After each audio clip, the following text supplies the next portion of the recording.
Alright, most of us have heard the expression Bitcoin is like digital gold, right? It's undeniable that gold has value, but did you ever ask yourself why it actually is that gold has value? Humans didn't just wake up from their primordial soup and start digging gold right out of the ground to build a global economy. Gold became money over time through trial and error and was the winner of a millennia-long competition between competing monies. Gold isn't backed by anything, yet gold is money. But how does something become money? Actually, just about anything can become money if it has the qualities of money. First, we have to understand money's properties, and by applying these to gold and Bitcoin, we'll be able to determine what truly is the greatest money. What are the properties of money? They are durability, portability, divisibility, verifiability, fungibility, scarcity, and Bitcoin adds another property, decentralization, which is critical. Now, gold contains these properties and performs their attributes better than other types of competing monies. For example, gold is more divisible than cattle, it's more durable than copper, it's scarcer than silver. Another reason that gold was successful as a money for 5,000 years is because gold is distributed throughout the world, so every country has access to it. But the only way to actually manufacture it is to spend time and energy to dig it out of the ground. You can't make fake gold or replace it with a good enough gold substitute. Now, Bitcoin also contains the properties of money and in many ways performs these attributes even better than gold. Finally, anyone in the world with an internet connection and energy source can mine Bitcoin. You can't make fake Bitcoin, and there is no Bitcoin substitute. So is Bitcoin actually a better money than gold? Well, let's dig in and then let us know what you think in the comments as well as on the Simply Bitcoin Twitter. First up, durability. Now, durability is one of the most important monetary attributes because it allows us to transfer value across time. Money must be durable in two ways, in that it will not degrade in quality or in value. This means that the money itself will not be destroyed, but also that it will hold its value over time. Let's take an example. Salt was sometimes used as a payment mechanism. This is where the word salary comes from. Salt is physically hard, so it lasts over time, and at that time it had to be mined with physical labor, then transported across long distances. So the supply could not be inflated at will. Sounds like a pretty good money, right? Unfortunately, if salt gets wet, it can be destroyed. It dissolves, and it can be contaminated if left uncovered. Also, as salt mining techniques improved over time, it became easier and easier to acquire, to the point now where it's free in any restaurant and costs a few dollars at the store. Salt was durable, but not as durable as precious metals like copper, silver, and gold. Even looking at the range of precious metals, you can see how gold is superior in terms of durability. Copper corrodes quite easily, and even silver corrodes over time. Given certain conditions, gold doesn't corrode, tarnish, or even oxidize. It's also much harder to find in the Earth's crust, so it's harder to mine and refine more of it. Because of gold's excellent durability, it's able to hold its value over time better than any other commodity we know. So how does Bitcoin compare in terms of durability? Well, Bitcoin is digital, so it simply cannot corrode or tarnish or be destroyed by anyone other than the holder. Bitcoin is information. Bitcoin isn't stored on devices, so it cannot be even corrupted or destroyed like other types of data. There is no such thing as a, quote, damaged Bitcoin. Even in the world of gold, a well-preserved gold coin will be worth more than one that is bent, scratched, or damaged by time. In this way, Bitcoin has a superior durability than gold. In terms of physical theft, Bitcoin is again superior to gold. If properly custodied, the chances of losing your Bitcoin to theft are zero. Bitcoin cannot be hacked. Bitcoin cannot be stolen without you willingly sending it to someone. It's even possible to create decoy wallets with small amounts of Bitcoin to trick any physical attackers. Gold, however, can be stolen covertly or through brute force. Someone could sneak into your house at night and take your gold. Someone could beat you over the head until you give up your gold location or safe password, for example. With Bitcoin, you could give them a decoy 1 Bitcoin and nobody would know about your secret wallet or your main stack holding 10 Bitcoin, for example. Let's look at time durability. Bitcoin can be lost forever and irrecoverable. If you send Bitcoin to a non-Bitcoin address, or in some cases, if you send Bitcoin to an improperly formatted Bitcoin address, it could be gone forever. Another way Bitcoin can be lost over time is simply by losing your private keys. Private keys are never revealed to any central entity, and you are The sole person who has access to your funds. There is no bank, there is no customer support, there are no do-overs. If you lose your keys, your Bitcoin's lost forever. Now, gold, in contrast, almost impossible to make unusable without intentionally turning it into liquid or using acid, then pouring the liquid down the sink. The gold will exist forever. If you lose it, someone else can find it. If you forget where it is, you might run across it later. Even if you give it to the wrong person, they could still spend it. A good way to visualize this is to imagine you leave some Bitcoin and some gold in a safe for your grandchildren. They discover this safe after you die and open it, but your private key was on paper and the pencil writings have faded. They might not be able to recover the Bitcoin. That gold, however, would be fine. Of course, if you're aware of this issue, you can mitigate this by etching your key phrase into steel or using multi-signature schemes as part of a trust. But the example is clear. So in this way, gold could be considered more durable against accidents over time. The chances of losing your Bitcoin due to carelessness or mistakes is greater than gold, in my opinion. Gold is technically more accident-proof. But let's look at supply durability. One more thing to consider in terms of durability over time and how gold may compare to Bitcoin is that there is massive amounts of gold still in the earth that have not been mined, and when you consider the universe or asteroids, the amount of gold is actually possibly nearly infinite. Now you compare that with Bitcoin, of which there will only ever be 21 million units. It's practically impossible to make more. I say practically because technically it's possible, but it would require a global, unanimous decision by current Bitcoin holders to dilute the value of their property and compromise the Bitcoin narrative. It's just not going to happen. That's why I typically say that it's impossible to make more Bitcoin. It is possible, however, to dig up more gold. In fact, as the price of gold rises, it becomes more feasible to extract more gold from the earth. The only thing stopping people from mining more right now is the current price they can sell it at. If the price of gold 10x tomorrow, there would be 100 new gold miner startups and old miners would start purchasing more equipment. There would be a lot more research and development into how to get more gold out of the current mines and efforts to find new deposits. The gold is out there. People just need an incentive to get it. Now, on the flip side, if Bitcoin 10x tomorrow, it would be impossible to mine more Bitcoin at a faster pace. No matter how many ASICs you plug in, you just can't do it. It's called the difficulty adjustment. For this reason, the supply of Bitcoin is more durable and predictable than gold. Next up, portability.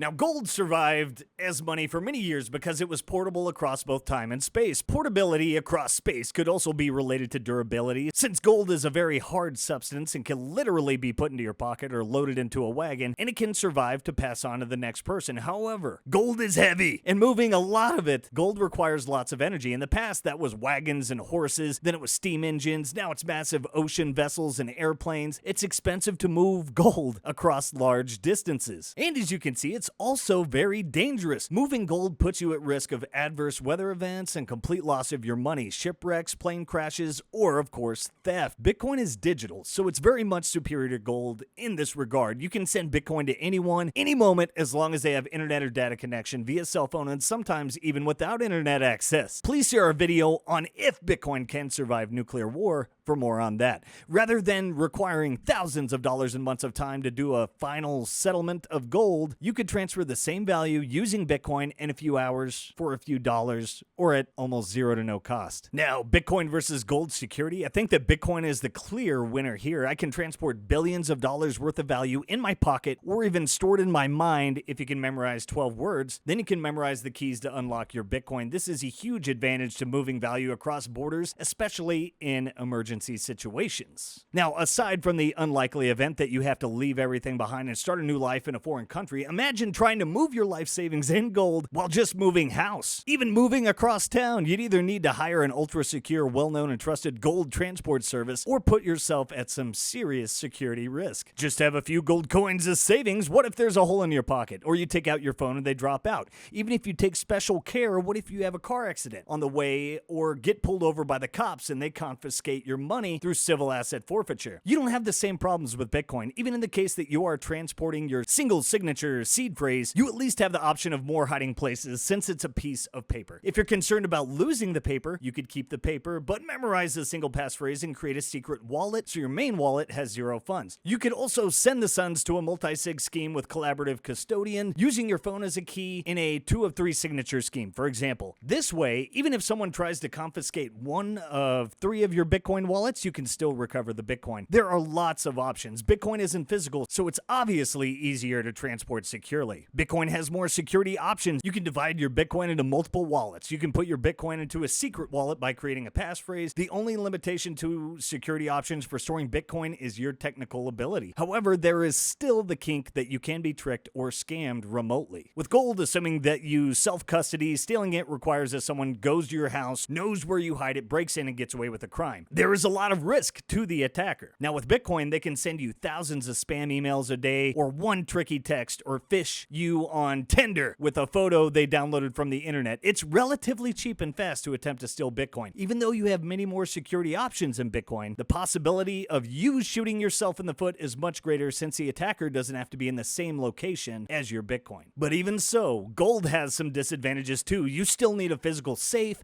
to store it properly, and most safes are not actually theft-proof. They are designed to prevent kids from getting into stuff, but any moderately capable thief can crack them open with a crowbar. Oh, and if you store your gold at the bank, good luck getting it in an emergency. You don't have gold, you have a gold IOU. Divisibility. In terms of divisibility, Bitcoin easily wins. The divisibility of gold has been a known issue for hundreds of years, which is why silver was often used for small transactions. The logic was very simple. Gold was more valuable than silver, but silver was still pretty valuable. So gold would be the high-value coin and silver would be the low-value coin. Later on, paper claims on gold made it easier to trade smaller amounts of gold, but those were claims on gold, not the gold itself. Bitcoin is divisible down to the 100 millionth of a unit called Satoshis. A whole Bitcoin is just a collection of 100 million Satoshis. You can send 100 sats just as easily as 100 Bitcoin. Divisibility is one of the more misunderstood aspects of Bitcoin for newbies. People look at the price of a whole Bitcoin sitting around 20,000 and they think, I could never afford a Bitcoin. What they don't realize is that you can buy a fraction of a Bitcoin. You don't have to buy a London good delivery gold bullion bar to own gold. You can buy as small as a 1/10 of an ounce of gold. And the function of gold works the same, it's just worth less because it's a smaller unit. Now, unfortunately, unit bias means people would rather own a bag of silver coins instead of a single gold coin because you get more for less. Similarly, in the digital realm, many people gravitate towards shitcoins because they appear cheaper. Don't fall into this trap. Projecting out even further into the future, assuming that Bitcoin reaches, say, $100 million in value and a Satoshi is worth $1 or more, could Bitcoin still be divisible beyond that? Yes, it would require possibly a hard fork, which would be difficult to achieve at that point, but there could be smaller subunits added to the Bitcoin network. Right now, it's not an issue, and we still have lots of room to run. Honestly, if Bitcoin is worth 100 million, I think our units of value will have shifted around enough that maybe nothing will cost less than a few Satoshis anyway. Verifiability and recognizability. Have you ever seen someone bite a gold coin in the movies to verify that it's real?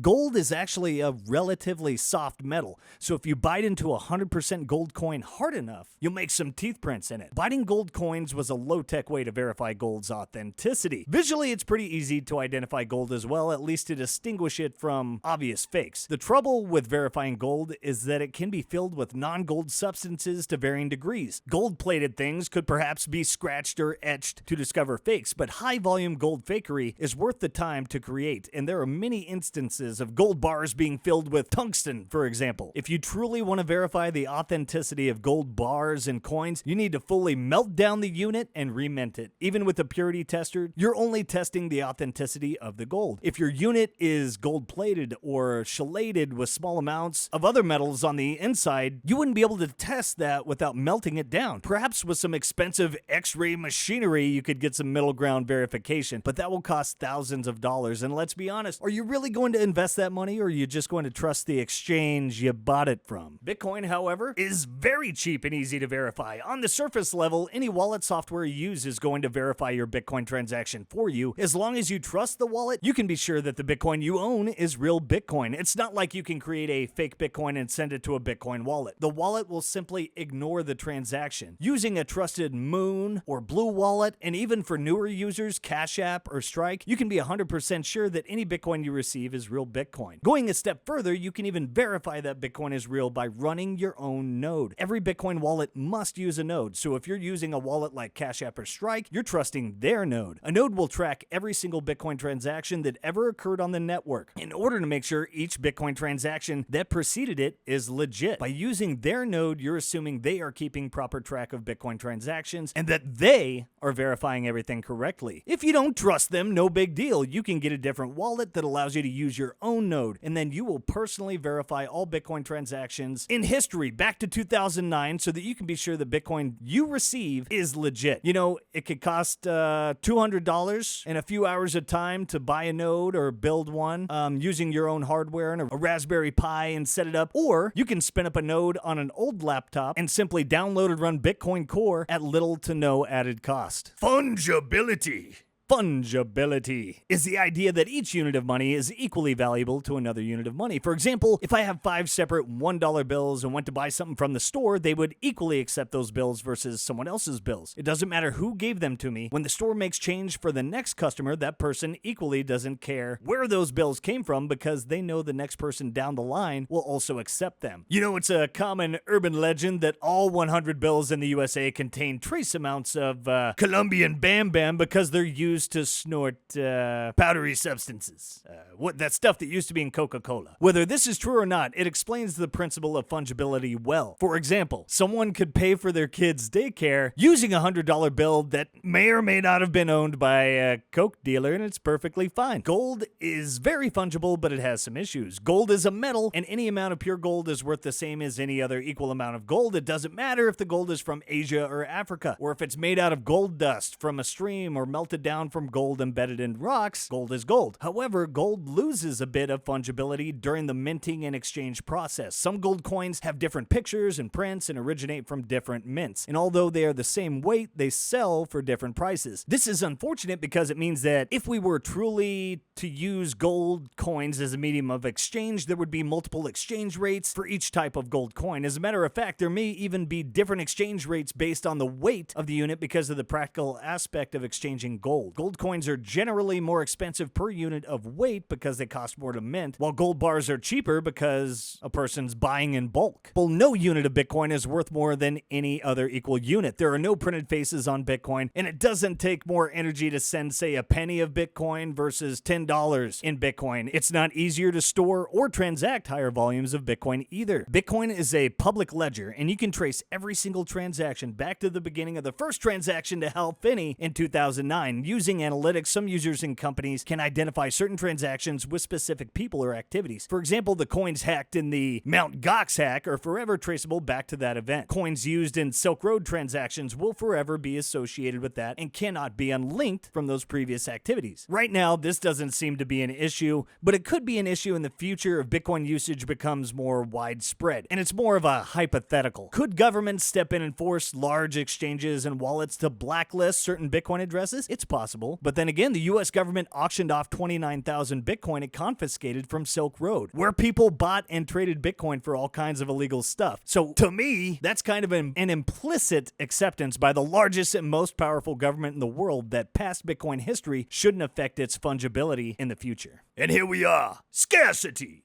The scarcity debate is simple, but for some reason, people try to make it more complicated than it has to be. There is a hard cap limit on available Bitcoin. There will only ever be 21 million Bitcoin, and you can't mine more Bitcoin than is scheduled to be minted every 10 minutes. That will not change as long as you run your node to verify the rules of the network. You can't make more Bitcoin or invent a new Bitcoin. With gold, while it's true that there is a finite amount available in the sense that there is only one planet, not all of it has been extracted from the ground. There seems to be a lot more left to mine, and they are still discovering more. The only reason that all the gold in the world hasn't been mined yet is not because we don't know where it is or how to get it. It's because it's more expensive to mine than the value you can pull out of the ground. It's a matter of economics. As the price of gold goes up, it's worth spending more resources to extract gold that is more difficult to reach. It also becomes more valuable to do exploration and experiment with more advanced mining techniques. The supply of available gold is continually expanding, and we don't know how fast or how long it will continue. The supply of Bitcoin Bitcoin is also continually expanding towards its 21 million limit, but it's on a programmatic trajectory, and we know precisely how much Bitcoin there is, how much will be released, when it will be released, and of course, how much there will ever be. Right now, there are 6.25 new Bitcoin mined every 10 minutes, and there will only ever be 21 million total. Some people get confused at this limited amount point and are concerned that if there is no expanding supply at some point, that people will just hoard Bitcoin and the economy will grind to a halt. Maybe you're a jackass like Peter Zeihan. They think that nobody will use Bitcoin because it will be too valuable and that there's not enough Bitcoin to go around. When the Zeihans of the world say something like that, it becomes obvious that they don't own any Bitcoin because everyone has a price. I own Bitcoin and do not plan to sell it. However, if the price shot up to $1 million,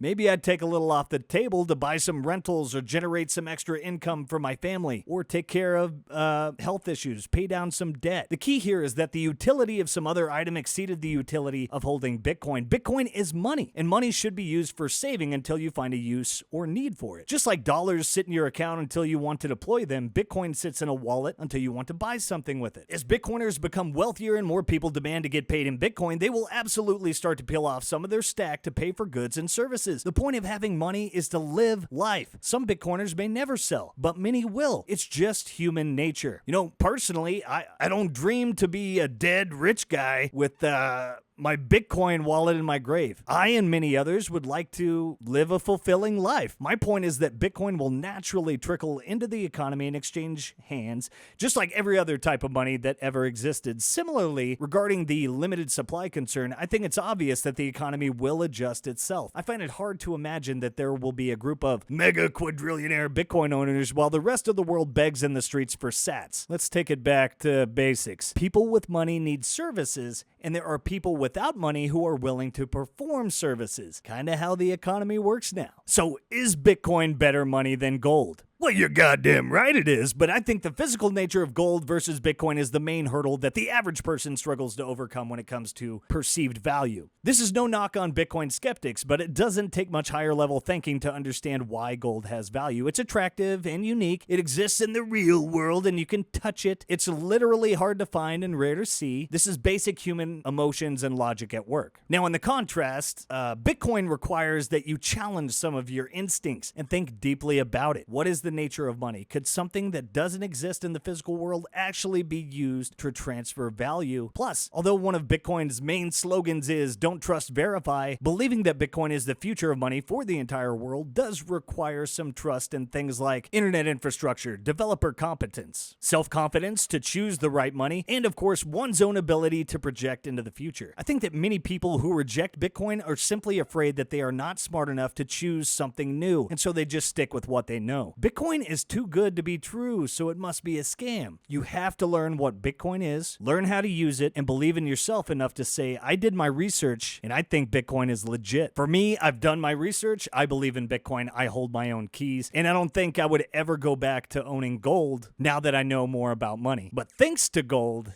and that prior knowledge, I was able to understand Bitcoin pretty quickly. And I think if you understand the gold standard, you understand the value proposition. And you know, there's simply not much of a chance at all that the world will ever go back on a gold standard. Can't see it happening in any circumstance. So yes, Bitcoin is better money than gold. There is still a long way to go in terms of the average people believing that Bitcoin has survived long enough for them to be able to trust that it'll still be around in the future. But as it stands, Bitcoin certainly has the better chance of becoming a global monetary settlement network and medium of exchange than gold. Gold is done. It's Bitcoin or nothing. You know what? It's bigger than that. It's Bitcoin or slavery.